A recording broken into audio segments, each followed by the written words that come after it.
Miss হবে না আপনার পছন্দের টিভি শো। দেখুন জি5 অ্যাপে একদম ফ্রি। শ্রী, আমি ওকে ভীষণ ভালোবাসি, বলতে পারেন নিজের চেয়েও বেশি ভালোবাসি ওকে। এই ভালোবাসা যে আমি বেশি দিন টিকতে দেব না রাজ। আমার সঙ্গে পরিচয় হওয়ার আগে একটা লোক শ্রীকে পছন্দ করত, অনেকভাবে শ্রীকে ফাঁদে ফেলে ওকে বিয়ে করার চেষ্টা করে, মানে এমনকি ওদের ওদের পুরো ব্যাপারটা বিয়ে অব্দি গড়িয়েও যায়। সত্যি বলছি, ওই লোকটা একদম ভালো না, আর এটা শ্রীও জানে। আমাকে অনেকবার অপমান করার চেষ্টা করেছে, কিন্তু কিন্তু কি কিন্তু এখন ওই লোকটা আমার আর স্ত্রীর সম্পর্ক মাঝখানে আবার আসার চেষ্টা করছে। আচ্ছা রাজ, এই লোকটার নাম কি? না মানে তুমি চাইলে আমাকে বলতে পারো।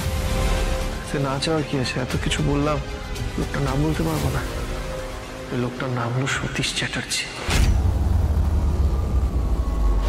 সতীশ চ্যাটার্জি? এই নামটা কবে আমাকে ছেড়ে যাবে? কবে? কি হলো বিভাস, আপনি ঠিক আছেন তো? আপনি কি হয়েছে আপনার? মানে ওই লোকটার নাম শুনে আপনি এইভাবে আটকে উঠলেন কেন? না না না, আটকে উঠিনি। আসলে তোমাদের মধ্যে কেন অন্য কেউ থাকতে পারে সেটা ভেবে আমার কষ্ট হচ্ছে। আপনি একটু জল খান না, এই নিন একটু জল খান, এই নিন।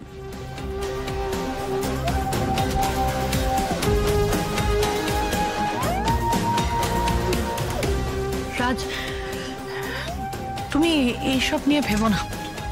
দেখো, সম্পর্কের ভিত হলো বিশ্বাস, বিশ্বাস থাকলে সম্পর্ক থাকে। আচ্ছা রাজ,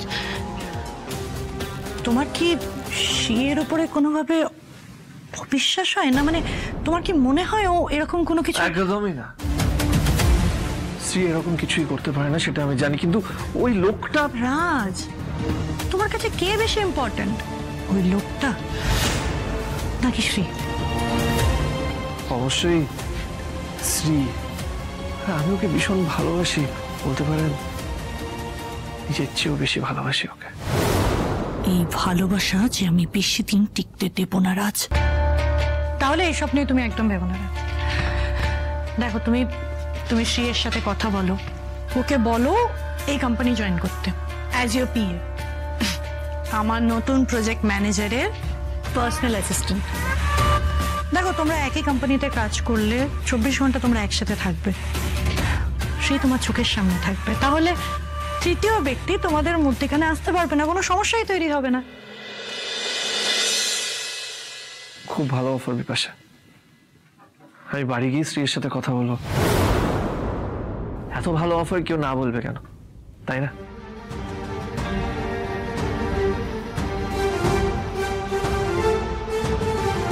অফারটা শ্রী রিফিউজ করলে এবার তোমাদের সম্পর্কে ফাটল ধরবে রাজ, আর সেইটা বিপাশা চৌধুরী নিজে করবে। ঠাকুর, ঠাকুর গো ঠাকুর, দেখো ঠাকুর, মুখ তুলে চাও ঠাকুর, মুখ তুলে চাও, আমার দিকে মুখ তুলে চাও ঠাকুর। দুটো দেখেছ, এই হচ্ছে আমার কপাল। সন্ধেবেলায় যে শান্তিতে ঠাকুরকে দুদণ্ড ধূপ দেবো সে কপাল আমার নেই। কেন মা, আপনার যত ইচ্ছে আপনি ঠাকুরকে মন প্রাণ দিয়ে ডাকুন, ঠাকুর আপনার সব ইচ্ছে পূরণ করবেন। এই এই এই দাঁড়া, কি ব্যাপার কি তোর? কোথায় গিয়েছিলিস? হ্যাঁ, ঘুরতে গিয়েছিলিস না? মুখ দেখে বোঝা যাচ্ছে খুব আনন্দ করে ফিরেছিস। আর আমার ছেলেটা, সে সারাদিন খাচ্ছে। কি হয়েছে, কি ব্যাপার কি?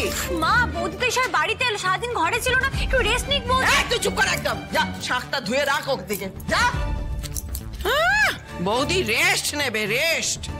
আর এই যে মেয়ে, সকালবেলা যখন গেলে তখন দেখলাম যে মুখটা একেবারে কালবৈশাখীর মেঘ হয়ে আছে, আর এখন মুখটা শরতের আকাশ। এই আবহাওয়াটা যে পরিবর্তন হলো, কি করে হলো মা? একটা দারুণ খবর আছে মা। কি খবর? কি? আমি এই খবরটা সবার আগে আপনার ছেলেকে জানাতে চাই। তবে এটুকু বলতে পারি মা, একটা আনন্দের খবর আছে। আমি যাই, ওপরে যাচ্ছি, শাড়িটা চেঞ্জ করে এসে রান্নাঘরে যাচ্ছি, খাবার বানাবো। আরে আনন্দের খবর তো বলে যা না, কি আবার কিছু গন্ডগোল পাকালো নাকি আমি বুঝতে পারছি না। কি ব্যাপার বলো তো মা? তো সেটাই বুঝতে পারছি না। আমার কি মনে হয় জানো, বৌদি একটা ভালো চাকরি পেয়েছে, আর সেটাই আগে দাদাকে জানাবে। হ্যাঁ বাবা, মাথায় একটু হলেও বুদ্ধি আছে, এটা তো আমার মাথায় এলো না। আমার মাথায় যদি আসতো না, আমি জেনে নিত মাইনে কত। তোর মাথাটা পুরো গেছে নাকি? জানি না, আমি জানি না রে, কিন্তু আমি চাইলেও নিজেকে আটকাতে পারছি না, কিছুতেই আটকাতে পারছি না। সত্যি কথা বলতে আমি একটা খেলা খেলতে নেমেছিলাম রে। আমার তখন টার্গেট ছিল যে আমি শ্রীয়ের সংসারটা ভেঙে দেবো।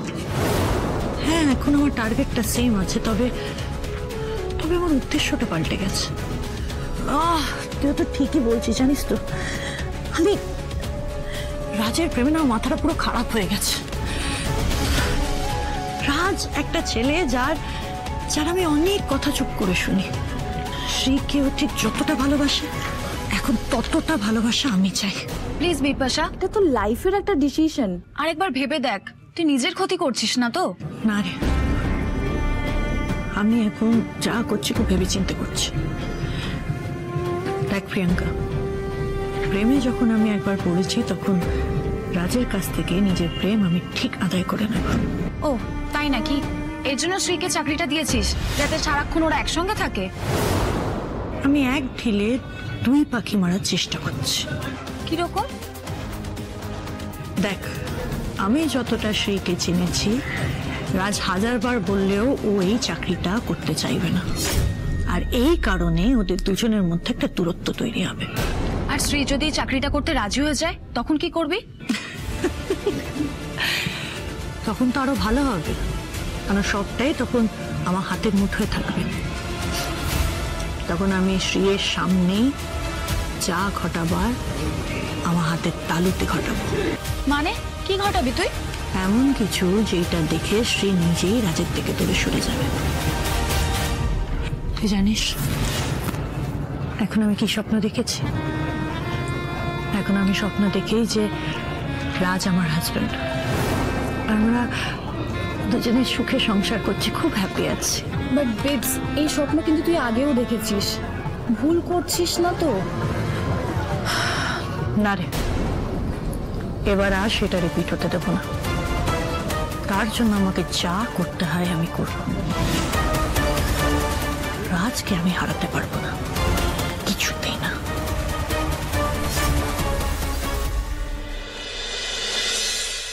এই শাড়িটা রাজের খুব পছন্দ, আজ আমাকে দেখলেও চোখ ফেরাতেই পারবে না।